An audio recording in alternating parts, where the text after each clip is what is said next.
ख़वातीन व हज़रात, उम्मीद करता हूँ आप सब खैरियत से होंगे। चाइना के सिटी बीजिंग में समर ओलंपिक्स की तैयारियां जोरों शोर से चल रही थीं। पिछले कई सालों की कोशिशों के बाद आखिरकार इस बार चाइना को समर ओलंपिक्स 2008 होस्ट करने का पहली बार मौका दिया गया। इसी वजह से चाइना इस इंटरनेशनल इवेंट को हर हाल में बगैर रुकावटों के अंजाम तक पहुंचाना चाहता था, जिसके लिए $40 बिलियन यानी तकरीबन 3500 अरब रुपए खर्च करके ना सिर्फ स्टेडियम्स बनवाए गए बल्कि अच्छा इंप्रेशन देने के लिए बीजिंग एयरपोर्ट को रेनोवेट भी किया गया और लोकल ट्रांसपोर्ट में हजारों न्यू बसेस भी ऐड की गई। लाइट्स, जनरेटर्स, सिक्योरिटी, ट्रांसपोर्ट सब चीजें रेडी थी, लेकिन फिर भी कुछ ना कुछ प्रॉब्लम्स आ रही थी। ओलंपिक्स की ओपनिंग सेरेमनी में अब सिर्फ 2 दिन रह चुके थे। दुनिया भर की टीम्स बीजिंग पहुंच चुकी थी, टिकट्स भी बुक हो चुकी थी। पूरी दुनिया इस इवेंट का शिद्दत से इंतजार कर रही थी कि चाइनीज गवर्नमेंट को एक ऐसी न्यूज मिली जिसने उनके होश ही उड़ा दिए। Welcome to informative studio.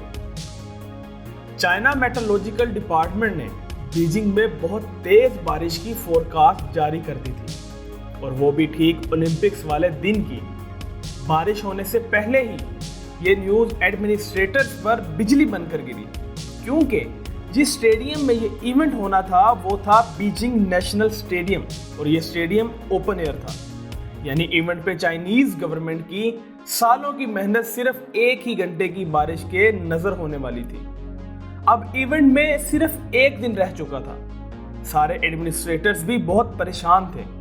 तभी चाइनीज गवर्नमेंट ने एक ऐसा सॉल्यूशन निकाला जिससे बारिश भी हो जाए लेकिन स्टेडियम और बीजिंग की रोड्स गीली भी ना हो। इस प्रॉब्लम से निपटने के लिए चाइनीज गवर्नमेंट ने क्लाउड सीडिंग नामी टेक्नोलॉजी का इस्तेमाल किया, और इवेंट के दिन जब बादल बीजिंग की तरफ बढ़ रहे थे तो उनको बीजिंग के बाहर ही बरसने पे मजबूर कर दिया, जिसकी वजह से इवेंट के दिन आसमान बिल्कुल साफ हो चुका था। क्लाउड सीडिंग एक ऐसी टेक्नोलॉजी है जिसको इस्तेमाल करके दुनिया के किसी भी हिस्से में बारिश लाई जा सकती है। यह टेक्नोलॉजी काम कैसे करती है, कैसे अब इंसान के पास ये पावर आ गई है कि वो कभी भी किसी भी वक्त कहीं भी बारिश ला सकता है, ये जानने के लिए जरूरी है कि हम ये जानें कि बारिश होती कैसे है। बारिश होने के लिए सबसे अहम चीज है सूरज।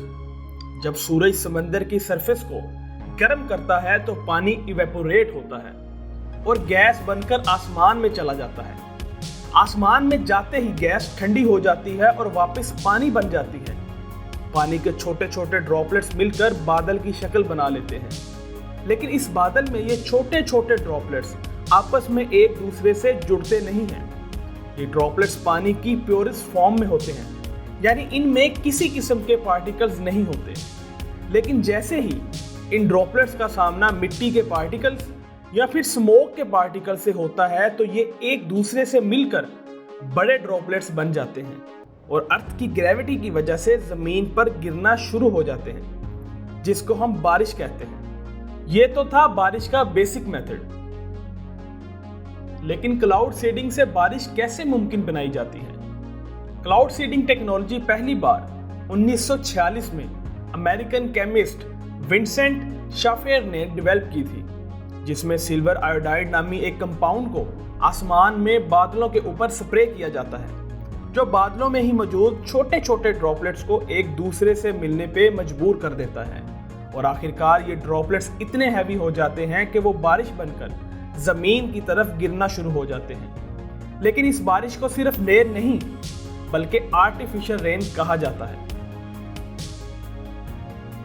1967 में यूएस और वियतनाम की वार में अमेरिका ने वियतनाम को क्लाउड सीडिंग के जरिए शिकस्त दी थी। लेकिन सवाल ये है कि आखिर कैसे अमेरिका ने इस टेक्नोलॉजी के जरिए वियतनाम की आर्मी को कमजोर कर दिया था। हुआ कुछ ऐसे था कि 5 साल चलने वाली इस जंग के दौरान हर साल मॉनसून के सीजन में अमेरिका अपने C-130 हरकुलिस इस्तेमाल करके वियतनाम के बॉर्डर्स पर बादलों के ऊपर चुपके चुपके क्लाउड सीडिंग करता था। इस क्लाउड सीडिंग की वजह से हर साल वियतनाम में मॉनसून का सीजन एक्सटेंड हो जाता था, जिसकी वजह से खौफनाक फ्लड आते थे जो रोड्स तोड़ देते थे और पहाड़ी एरियाज में बेइंतहा बारिश की वजह से वहां लैंड स्लाइडिंग हो जाती थी। रोड्स बंद होने की वजह से वियतनाम की आर्मी की सप्लाईज डिस्टर्ब हो जाती थी और वो हर गुजरते साल कमजोर होते गए।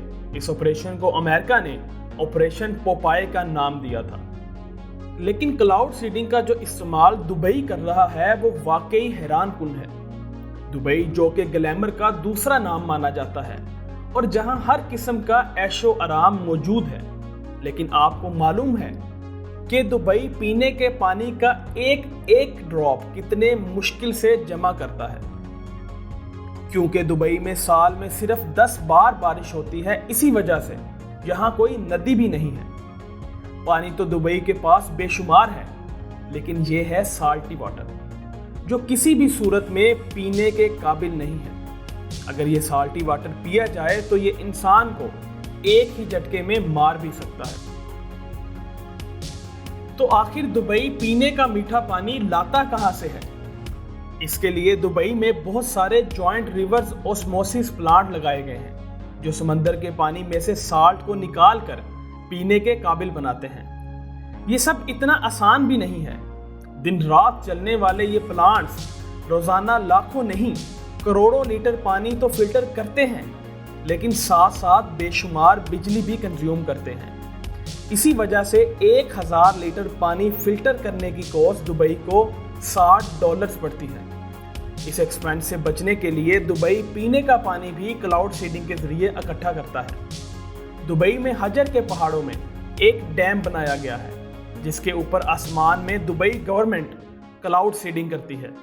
जब बारिश होती है तो बारिश के ड्रॉप्स पहाड़ों से स्लाइड करते हुए समंदर में जाने की बजाय इस डैम में इकट्ठे हो जाते हैं, जो ना सिर्फ पीने के काम आता है बल्कि इस पानी से बिजली भी प्रोड्यूस करते हैं।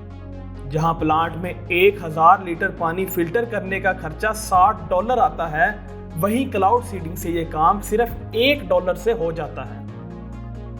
तो दोस्तों, आज की वीडियो में इतना ही। उम्मीद करता हूं आपको ये वीडियो पसंद आई होगी। अगर आपको ये वीडियो पसंद आई है तो इस वीडियो को लाइक करें, शेयर करें और कमेंट करके हमें ज़रूर बताएं कि आपको ये वीडियो कैसी लगी। और मज़ीद ऐसी वीडियोस को देखने के लिए हमारे इस चैनल को सब्सक्राइब करें और बेल आइकन को ज़रूर दबाएं ताकि आपको हर नई आने वाली वीडियो का नोटिफिकेशन टाइम से मिलता रहे। शुक्रिया।